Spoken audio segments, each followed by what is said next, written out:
Miss Denise Tolbert, how are you today?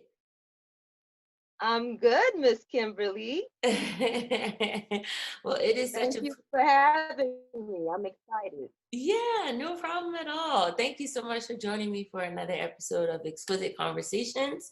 I'm just so honored to have you here because, when I learned about the wonderful things that you're doing in the community, I was just like, oh my God, like how don't I know this woman? Like how is this something that I haven't learned about her? I'm Yeah. just learning. So so I'm excited for you to share everything that you're doing. So I'm going to give you the floor for those who are watching or listening that might not know who you are. So go ahead and introduce yourself and tell us who you are and what your business is. So Okay, cool. So my name is Denise Tolbert, and I was born and raised in Charleston and surrounding areas. And for the most part, most of my adult life, I have been managing small businesses. I have been doing outreach work, but out of the public eye. But now I have decided to embark on a huge journey of opening a 50,000 square foot homeless shelter with a minimum of 125 beds. So that's where I am now. The name of the business is the Village of South Carolina Homeless Shelter and Services. And the mission is to get all of the rough sleepers, which is people who are homeless living on the streets, off of the streets and into an inclusive shelter and provide them with all of the social services that they need to empower themselves on their route to self sufficiency. okay, awesome, awesome. Well, definitely, I applaud you because Thank homelessness is you. homelessness is such a major issue going on in Charleston and in the Low Country. And as a native, I'm sure you know this well, way too well, just as I do. Definitely seeing how the problem has grown and how the I'll say just the Charleston's response as a whole hasn't really been that positive. We don't really see too many places stepping up to actually try to offer solutions rather than just trying to like shoo them out the way so that the tourists don't see or the people that come into town to around special times of the year don't see. So talk about kind of like how you came across, well, I won't say how you came across, but how the issue of homelessness in Charleston became more of like a personal problem for you because you're gonna get a pretty big space. You're gonna be doing a whole lot. So what for you made you say, you know what, enough is enough, I need to step up and I need to do something? Okay, so what happened was, funny story. On one of the first cold nights that we had in Charleston, I got up and I could not find my coat.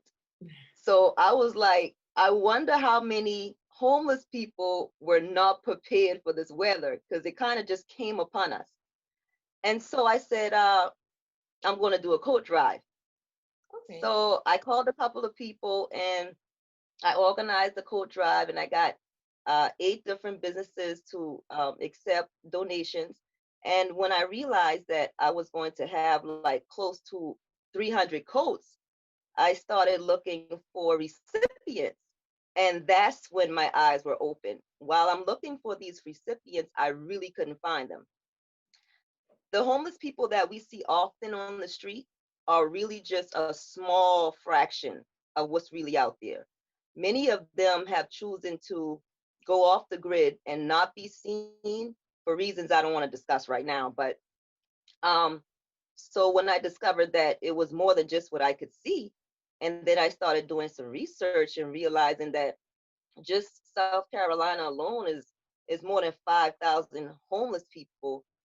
It really just dawned on me like, wait a minute, we used to have a nice sized homeless shelter downtown. What happened? happen. So after doing some research and realizing they closed the shelter down, and these people moved from the shelter up the block to the overpass, and they were living under the overpass. And we know that now to be tent city. Mm-hmm. Then no other shelter was really put in place to, to fill that need. And then that was many years ago. So now, fast forward to COVID, those numbers have ballooned like tremendously, and a lot of people are homeless now, really at no fault of their own. They just could not sustain because businesses were having to close, and so they lost their jobs, and they found themselves homeless. And so I called around and just discovered that there are shelters out here, um, but there's not really much of a vacancy. But the main issue was there really wasn't much of an inclusion. A lot of people get turned away from certain shelters if they don't meet the criteria. And so that's when I sat down, and me and God had a long talk, because this was never part of my life plan to be such a huge humanitarian. Like, I think all of us have a little bit of it in our hearts, Mm-hmm. but to think that you're going to take on 125 beds. The reason I decided so many beds is because I think we have maybe 500 people living on the streets just in Charleston, Berkeley, and Dorchester County. So to be Wow. quite honest, 125 beds, that's really not enough. But there'll be more than 125 people allowed to stay, because I'm going to allow certain situations, like in the women's portion of the shelter, they can have their baby up to 5-year-olds, in the bed with them. So it'll be more than 125 people there. Good. Now, not sure if you heard about this, but there was just an update about a complex in downtown Charleston off East Bay Street, and many of those residents, I believe it's up to 300 families, they may be homeless come January. So I might have to revamp my whole plan just to provide more beds for the people that are about to become homeless. Wow. Oh, really? In downtown Charleston? Yes, and I've Interesting. made a promise that I don't want to call any names or anything like that, because I don't want it to I don't want it to affect the support that I need. No, it But just the kind of was reality of like, it is, wow, like, and you see Charleston like blowing up so much with the tourism and things like that. And I'm so sorry, I didn't mean to cut you off. It's just when I hear things like that, and okay, I'm like, with the tourism and everything blowing up the way it is, everywhere you look downtown, they put a new hotel, new apartment complex or something somewhere. It's like, so y'all don't have this much room for a homeless shelter. We can't get these people just a little bit of help. It's really disappointing when you hear it. It's great to hear that someone like yourself is standing up and saying, hey, this is a problem. And it just makes me kind of like confused that even after all this time, with the numbers being so high, with things like Tent City that have been going on for years now, with so many efforts by outside organizations. I don't know if you're familiar with Potluck in the Park. I think it's every Sunday. Donna Gill. Yeah, I think it's every Sunday on the east side they are cooking for the homeless. It just baffles me how, places like the city of Charleston that you would think have all these resources, all this money, they're not really doing what they're supposed to do. So yeah. Yeah, I'm sorry, I didn't mean to interrupt you. That's okay. Well, just to touch on that, I think it's really important for us to understand that if we just rely on each other, it's actually enough.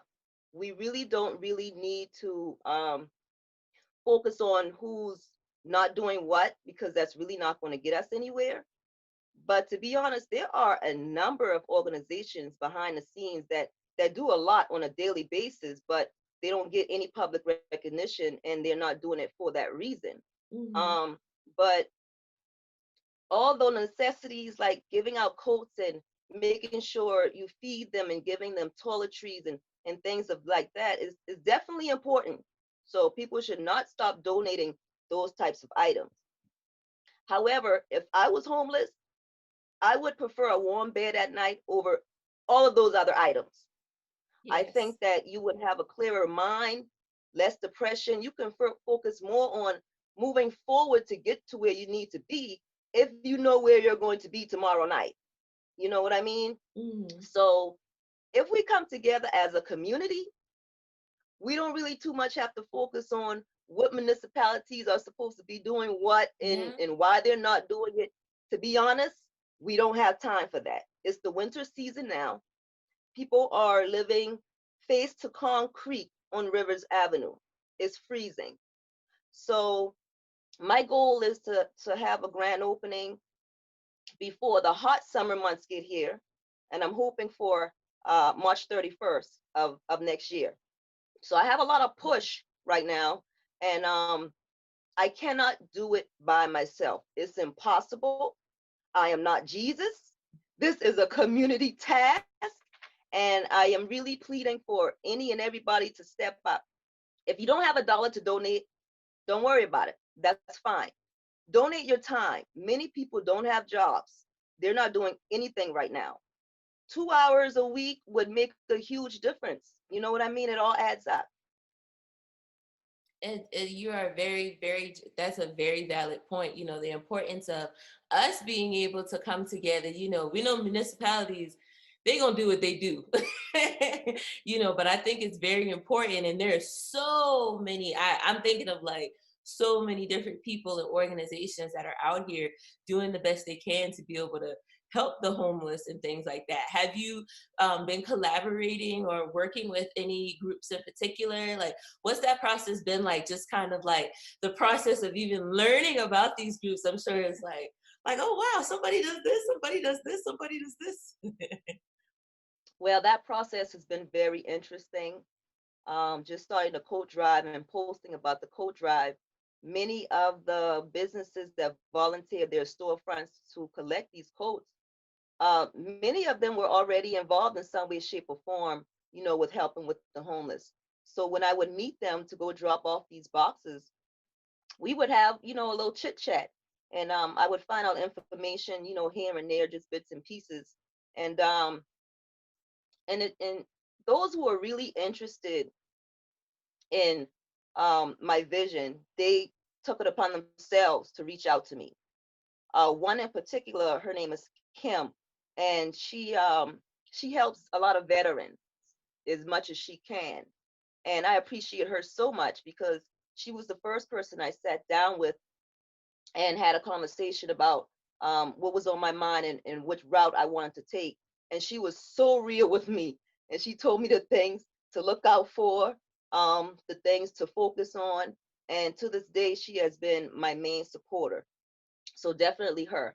But I've met Donna Gill, I've met Erin, I've met a very interesting lady by the name of Rosie and Brendan.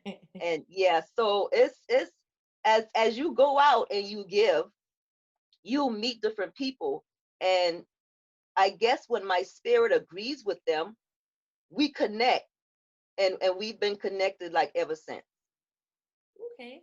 Well, awesome. When you say some of those names, I'm just thinking of their faces, and I'm like, yeah, that's one. That's another one. Especially Aaron. I know he is a front line. He is out there doing it the best he can. So that's a great bunch of people. And anyone else I can think of, I'll definitely make sure I send your way as well.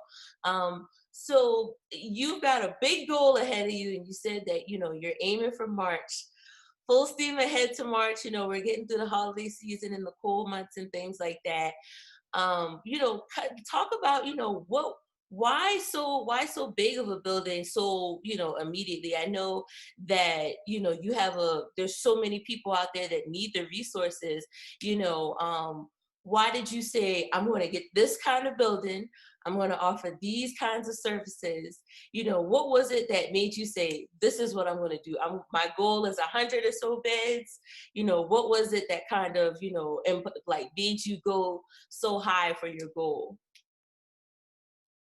Looking at the number of people in need, the need is just so great.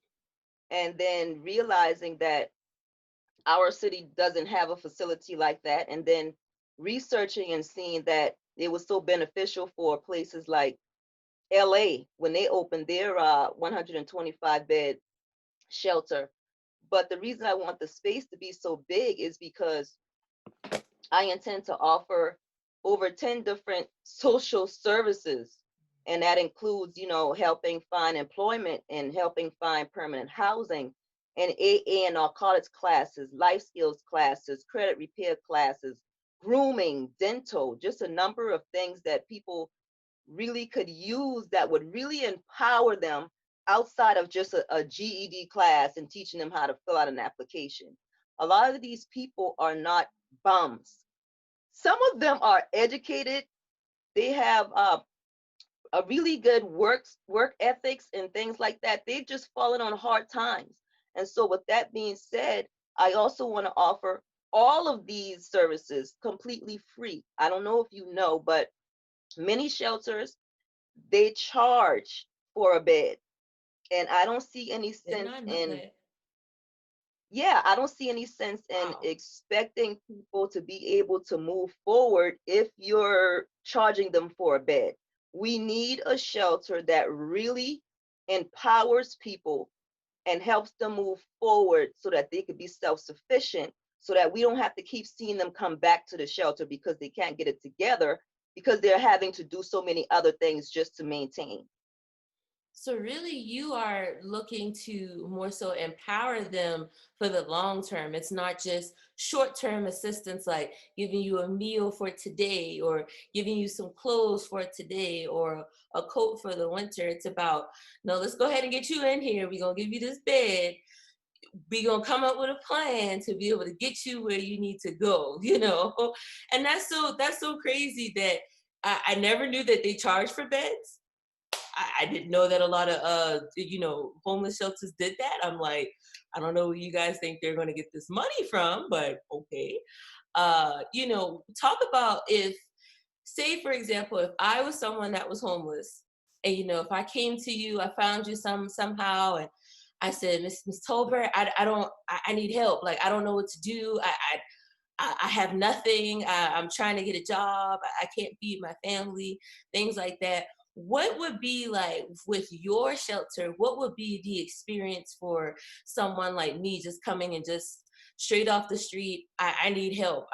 Is there like a qualifying process? Is there like certain things you're looking for, or things like that, or is it just come on in? It's basically, if we have a bed available, come on in. I don't care about your status. I don't care where you've been. I don't care what other shelters had negative to say about you. Let's start it all over from scratch. I'm going to give you a brand new opportunity to come on in here, get this bed. Let us know where you are, where you want to be. Let's sign you up for whatever social services that can help you. And let's just get this ball rolling. Now, we do have situations where people are um, shelter bouncers, I guess you can call it. And unfortunately, previous shelters sometimes attach a stigma to your name. I don't agree with paper trails. And so what I'm going to do is brand new, fresh start. Come on in, let's get it done. Now, however, if you don't need a bed, say that you're at another shelter, but they don't provide the services that you need for empowerment. We will help you with those services. You don't have to be a resident in our shelter to receive the homeless services that we provide. Okay, wonderful. That was going to be my next question. What if I already have a bed and I just need services? Well, I think that's awesome. I just love your energy, and I love just how you're just like, okay, y'all ain't doing nothing. Let me go over here and get something started. Because sometimes that, and that's But it's that's important. No, I'm go sorry. ahead. You're fine. It, it's it's also important that organizations come together. There really is no need for us to feel like one organization is better than the other, because to be honest, if I have something to offer your client, I want you to feel comfortable to contact me, because it's not about you and it's not about me. It's about the person we're trying to help. So if anybody everybody could set aside all differences and forget about, well, if I help this person, they may get more than what I need over here. We really do not have time for that. If we combine all our resources together, we can get every homeless person off the street, period. So I'm open to working with anybody. I don't care what your reputation is, what the rumors are. Let's get it together and let's get some things done. Awesome, awesome. So I know you're not doing this by yourself, because I'm like you are doing some wonderful things. So I know you probably got a team behind you. Do you have a board?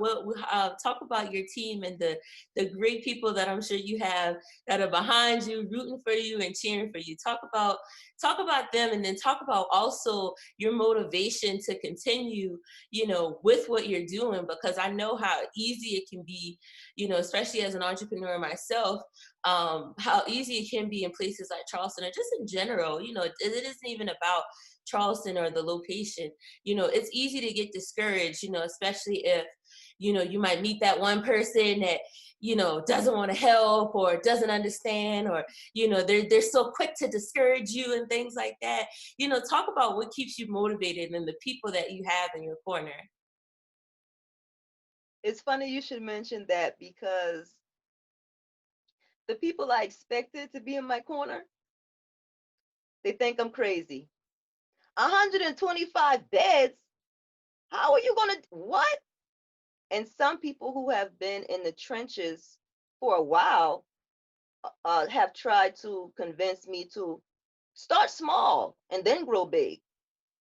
But the Wow. issue is this: when I go to sleep at night, I see a 125 bed shelter. When I drive down Rivers Avenue at 2 o'clock in the morning and I see these people face to concrete, how am I going to choose which 10 I'm going to put inside my small shelter? Exactly. I don't see how that even makes sense. We have a multitude of small houses around the city and around the counties. It's just simply not enough. It may have worked before COVID, but this is a whole new ball game. People are becoming homeless on a regular basis. Everybody is like one paycheck away from being on the streets, you know? So my motivation basically comes from this little voice in my head that keeps saying, I got you. Just do what you can do. I got you. Just do what you can do. And so even when I come across people that have discouraging things to say, all I simply say is everything will fall into place. I'm not worrying about it. Everything will fall into place. And that's it. Awesome. And that's all you need is that little voice in your head, because I think we all got that little voice that's just like, just go with it. Just, you got this. Like, you can do it. Even when it's like, are you sure? And that voice is like, no, I'm sure. I'm confident this is gonna work. So when you said little voice in the head, my little voice started screaming like, yep, see, everybody's got one. You know what? A lot of times we don't realize that that voice may be something spiritual. We have to pay attention. That's very, very true. So right now, we're in December. I might as well say in December, last few days of November. Yeah. What are some things that if someone is watching this and they're like, you know what, I love this woman, I want to support her. How can someone support you? How can someone support your efforts? How can they have your back? Okay. So currently, um, I'm in the middle of working with an attorney who's from New York, but she's here in Charleston now. And she is doing my paperwork for my 501c3. One of the prerequisites is I have to have a board of directors. I have yet to fill all of those positions.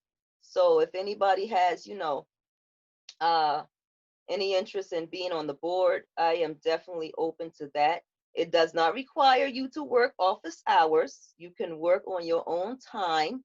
Um, and then also, aside from the staff, as far as getting the 501c3 approved, um, I need volunteers for my fundraising campaign. I have a very fierce fundraising campaign, but it requires hands on deck. And if you want to reach out to me, uh, you can email me at thevillagesc@yahoo.com, or you could give me a call or text me at 917-818-3134. You can reach out to me via my Facebook page. I'm always getting notifications from Facebook, and the name on there is Denise Tolbert.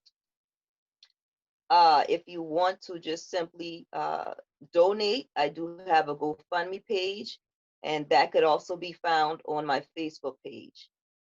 I don't have any fundraisers going on that are not interactive, meaning these days, see, people want something for their money. So the first fundraiser I'm having is selling holiday wreaths, holiday door wreaths, like Christmas wreaths for just $10. Um, Most of the decorations and things that I used to make the wreaths were donated. So most of the sales will be straight profit for the organization. So those are the types of things that we have going on. But I do have about, I guess you would say, 6 people right now that are standing strong with me behind the scenes and really helping to push things forward. But I would love to add to that. Awesome, awesome. Well, Denise, I am definitely in love with your mission. I love your drive. I love your energy. I think you are going to surpass your goal and you're going to be able to have 500 beds. I think you're going to be able to help everyone in Charleston and they all going to be kicking in your door like, Denise, help, like we need resources. So I'm just so proud of you. I love seeing, especially African American women stepping up because we always got to get people mind right, when it comes to things. Because when we say enough is enough, that means enough is enough. and I'm here and I'm supporting your warrior cry and anything you need moving forward. You've got my support. You got my vote, and I'm here for you. So, so if anybody that's watching this, please, please, please rally around this woman. She is incredible. Her energy, her mission. Homelessness is a real issue in Charleston. It's a real issue everywhere, and especially with COVID right now, it's becoming reality for so many of us that never expected it to. So let's just all just come together and help in whatever way that we can. No goal, no dream is too big, too small. Denise, I thank you again for being a part of this. And I'm just so excited for March so we can be able to, celebrate your grand opening and and welcome all these people in. You're gonna be like, Kim, I don't have any more room. I've already surpassed like all two. And I'm gonna be like, now we gotta go get another building. And Yep.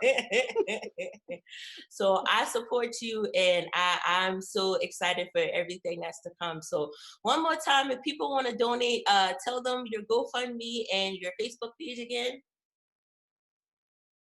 My Facebook page is Denise Tolbert, and all the information is on there as far as donations. There's different GoFundMe pages for uh, different things that we have going on. So definitely just, if you can't donate funds, at least hit me up and volunteer a couple of hours a week if that's all that you have. I need all the help I can get. It takes a village. And if we come together, we can accomplish things because every little bit of help, it matters. Perfect, perfect. Well, Denise, I thank you again. And this has been another awesome Thank you. episode of Exquisite Conversations.